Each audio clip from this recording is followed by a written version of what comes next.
মসজিদে নববী শরীফে যখন আজান হয়, আমি ওমর শুনতে পাই।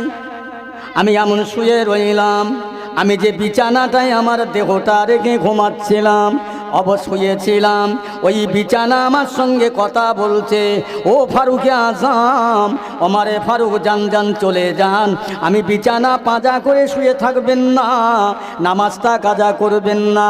আপনি বিছানা পাজা করে শুয়ে থাকলে আমি আপনাকে জান্নাত দিতে পারবো না, জান্নাতে দেবেন আল্লাহ, আপনার নামাজটা পড়েলেন। ইয়া রাসূলুল্লাহ, হাবিবাল্লাহ, আমি সহ্য করতে পারলাম না, আমি অবাক হয়ে গেলাম, তাই আমি উঠে এসেছি মসজিদে নামাজ পড়ার জন্য। আল্লাহর নবী বললে, বাবা ওমর, জেনে রাখো, শুনে রেখে দাও, তুমি তো বললে নামাজ পড়বো না, আমি আল্লাহ রসুল বলেছিলাম নামাজ না পড়ে থাকতে পারো না।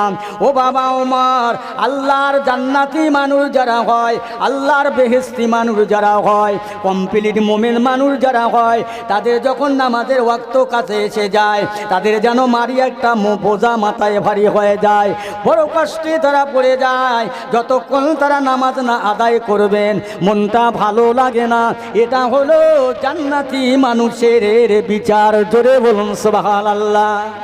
বলেন তো, ঘোষপুরের সব মানুষে জলসায় এসে বসবে আর সবাই কি মসজিদে যাবে? এবার বুঝলেন যে তালি জাহান্নামী কতটা আর জান্নাতে কতটা, জান্নাতে কারা যাবে? ওরে বাবা, নামাজ ফরজ তো 12 বছর বয়স থেকে, 36 বছর বয়স হয়ে গেছে। একজনকে বলছে, এই বাবু নামাজ পড়লি নে, নামাজ পড়। বলছে, হুজুর আমাদের এখন নামাজের সময় হয়েছে। আর তোমার বয়স কত? বলে, বয়সের খবর জানি না, তবে আমি 4 ছেলের বাপ। চিন্তা করতে পারেন, এই 4 ছেলের বাপ যখন, ওর 4 বারং 48 বছর বয়স, ও বলে এখন নামাজের সময় হয়নি। পাকামি ছেড়ে দেবে, সোজা হও। আল্লাহ রসুল বললেন, এক ওয়াক্ত নামাজ যদি কেউ ইচ্ছা করে কাজা করে, বিনা ওজরে কাজা করে, বিনা কারণে কাজা করে, নবী বলেন এক ওয়াক্ত নামাজ কাজা করবার জন্য 80 হোক বা জাহান্নাম, 80 হোক বা 1 হোক বা হবে 2,88,000 বছর। পিছনদার দেশে বলছে, হুজুর আমি বেঁচে গেছি, কি ব্যাপার? আমি নামাজ পড়ি নে, কাজাও হয় না। এই বুঝতে পারছেন কথা? এ বলছে আমি নামাজ পড়ি না, আমার কাজা হয় না। আল্লাহ রসুল হযরত ওমরকে ডেকে বলছে, বাবা ওমর, আল্লাহ তোমাকে জান্নাত নসিব করেছে, বেহেশতে তোমার জন্য রেজিস্ট্রি দলিলভুক্ত হলো। ইয়া রাসূলুল্লাহ, হাবিবাল্লাহ, আল্লাহ যদি আমাকে বেহেশতে রেজিস্ট্রি করে দেয়, দলিল করে দেয়, তাহলে নামাজ পড়বো না। আল্লাহর নবী বলছে, ওমর তুমি নামাজ না পড়ে থাকতে পারো না। হুজুর আমার জান্নাত যখন আল্লাহ দান করবে, তা নামাজ পড়লেও দেবে জান্নাতে, না পড়লেও দেবে। আবার নবী বলছে, ওমর নামাজ না পড়ে তুমি থাকতে পারো না। হ্যাঁ, সাহাবীরা সকাল হয়ে গেল, আজান হলো, মসজিদে গেলেন, নবী গেলেন। সাহাবী আল্লাহ রসুল বলছে, এই মসজিদের দরওয়াজা বন্ধ করে দাও তো, দরজা বন্ধ করে দাও। দরুদ শরীফ আল্লাহুম্মা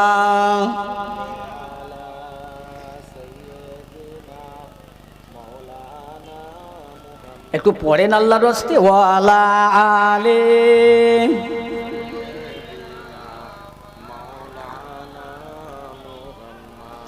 সালামেরি গজরা দরুদেরি হার, সালামেরি গজরা দরুদেরি হার, ভালোবেসে খোদা যাকে দিলেন উপহার, সে যে মোর নূর নবী কামলিওয়ালা, তাহার সালে পড়ি সবাই সাল্লে আলা।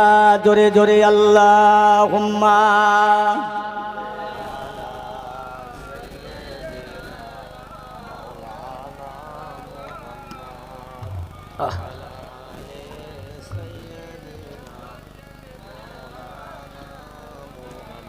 আলহামদুলিল্লাহ। তাহলে কি ওয়াজ করছিলাম ভাই, কি বলছিলাম আপনাদের মনে আছে? ওই দেখো, এইখানে বসে বসে খেয়ে ফেল দিচ্ছে, বাড়ি যাবে। হযরত ওমর ফারুকের কথা, নবী বলছে তুমি নামাজ না পড়ে থাকতে পারো না। মসজিদের দরজা ফজরের ওয়াক্তে বন্ধ করলেন, আল্লাহ নবী বলছেন দরজা বন্ধ করে দাও। সাহাবীরা উপস্থিত, দরজায় এসে ওমর ঠেলাঠেলি শুরু করলেন, এত জোরে ঠেলছেন। নবী বলছেন, এই কে দরজা ঠেলছেন? হুজুর আমি ওমর। এই তুমি তো নামাজ পড়বে না বললে, ঠেলছেন কেন? আচ্ছা একটা কথা আপনাদের কাছে শুনি বাবু, আচ্ছা বিয়ে আগে না বউ ভাত আগে? এই কথা বলতে হবে আমার সঙ্গে। এই বিয়ে আগে না বউ ভাত আগে? হ্যাঁ, এইরাম করলেও কিচ্ছু বুঝবো না। কথা বলুন, ওসব ছাড়েন, যাতা মনে করবেন না, কথা বলুন আমার সঙ্গে। বিয়ের আগে না বউ ভাত আগে আপনারা বলেন? বিয়ে আগে। যে মাথা খারাপ হয়ে গেছে, গাও মাথা খারাপ। এই জলসা কমিটির ছেলে যারা, এরা বলছে আমরা বিয়ে করব পরে বউ ভাত করবো আগে। কথা বোঝেন? এই নামাজ ফরজ তো নাকি? 5 ওয়াক্ত? 5 ওয়াক্ত কত নামাজ ফরজ হিসেব আছে? নামাজ যারা পড়েন হিসেব করেছেন? 5 ওয়াক্ত সুন্নত আছে, নফল আছে, ওয়াজিব আছে। তার মধ্যে ফরজ নামাজ কত রাকাত? 17 রাকাত। এশা ফরজ থেকে শুরু করে, ফজর থেকে শুরু করে এশা পর্যন্ত 17 রাকাত ফরজ নামাজ আছে।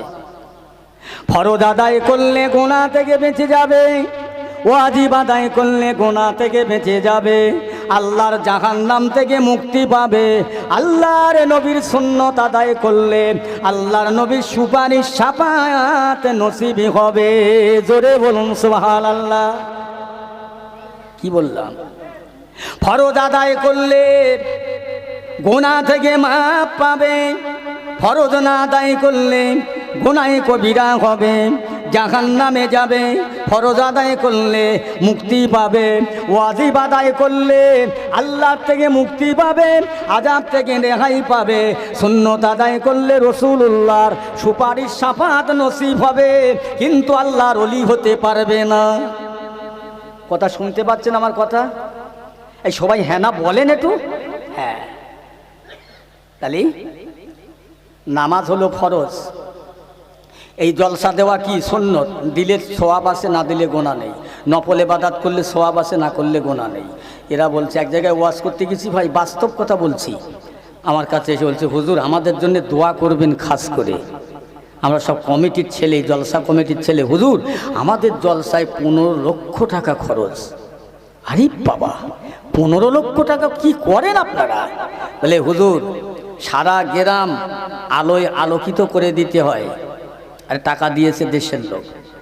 তা তোমরা ছেলে কমিটি কজনা ছেলে বাবা?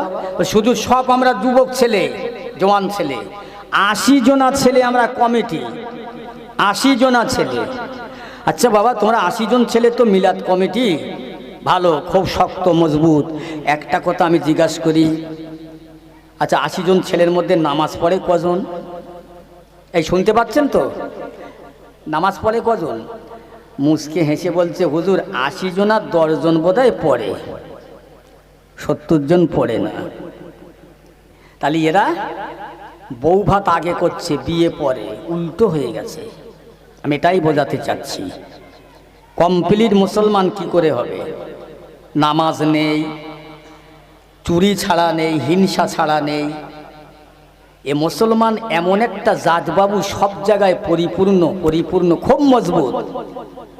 এ মুসলমান নাচে ফাঁস, গানে ফাঁস, মদে ফাঁস, সুদি ফাঁস। এ মুসলমান দাঙ্গায় ফাঁস, হানাহানিতে ফাঁস, মারামারিতে ফাঁস। এ মুসলমান মার্ডার করাতে ফাঁস, দুনিয়ায় যত রকমের গলিজ কাজ, নাপাক কাজ এ মুসলমান করতে বাদ দেয় না।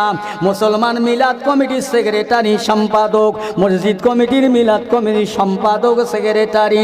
আবার একদল মুসলমান গানের সেক্রেটারি, ড্যান্স হাঙ্গামার সেক্রেটারি। একদল মুসলমান ভালো ভালো সমস্ত জায়গায় ওঠা বসা করে, কিন্তু এমন একটা কাজ করে যে কাজ আল্লাহ পছন্দ করে না।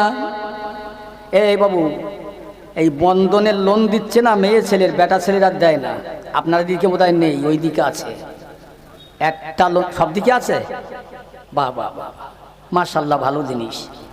মেয়ে ছেলের টাকা দেবে, মদ্দা লোকের দেবে না। ইমান আছে তো থাকবে, কমপ্লিট মোমেন্ট হওয়া যাবে। আমাকে আগে বলছে হুজুর এই বন্ধনের টাকালেই ঘরটা বেঁধেছি, আর তার পাশে একদম শত শেষে এক টিভি আছে কেঁতা চাপা দেওয়া। হারামের ওপরে হারাম। বন্ধনের টাকালে ঘর, ওই ঘরে টিভি। ও জাহান্নামে দুনিয়ায় পড়ে রয়েছে, পরকালেই জাহান্নামে যাবে।